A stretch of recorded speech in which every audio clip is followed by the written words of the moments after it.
મલરભાઈ મળી ગયા છે. ધ ફેબ્રિક ની ટીમ એઆર મોલે આવી છે એક ચેલેન્જ લઈને. તો ચેલેન્જ શું છે? ચેલેન્જ ઈ છે આપણી પેર છે, પેરની પ્રાઇસ ગેસ કરશે તો એક સ્પેશિયલ ગિફ્ટ દેવાના છીએ. એઆર મોલમાં આપણે 3-4 લોકોનો રિવ્યુ લેવાના છીએ.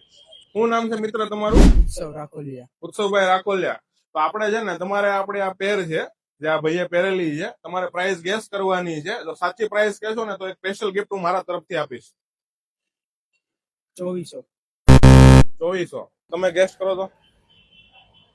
2400 નહીં, અંદર છે પણ તમને બે ભાઈઓને ગિફ્ટ આપવાની છે. આ બે મિત્રોએ આસપાસ આપી છે એટલે આપણે એને ગિફ્ટ દઈએ છીએ. પ્રાઇઝ ગેસ કરો અને ગિફ્ટ લો. તો તેમાં આપણને યાર મોલની મોટી સેલિબ્રિટી હસ્તી જેમ કે બલરભાઈ મળી ગયા છે. તો એ આપણી પેરની પ્રાઇસ ગેસ કરશે અને પછી આપણી પાસેથી ગિફ્ટ લેશે. બલરભાઈ શું લાગે તમને આ પેરની પ્રાઇસ શું છે? આપણો દોસ્તાર વિડીયો કોલ માં છે, ઈ કે હે જેટલા યુકે થી વૈભવભાઈ ઈ કે વેકરી આટલા. ઈ ભાઈ નું કેવું છે ભાઈ 2500 થી 3000 વચ્ચેની દોડ છે. ના ના, એ તો વધારે છે. આપણે એનથી અંદર છે, માત્ર ને માત્ર 1800 છે. પણ બલરભાઈને ગિફ્ટ દેવાની છે. જવો ભાઈ, શું કહેવાય, થેન્ક યુ ભાઈ. ભાઈ આપણે ફ્રી આપ્યો છે, અંદર કઈ છે નહીં, બહાર નખાઈ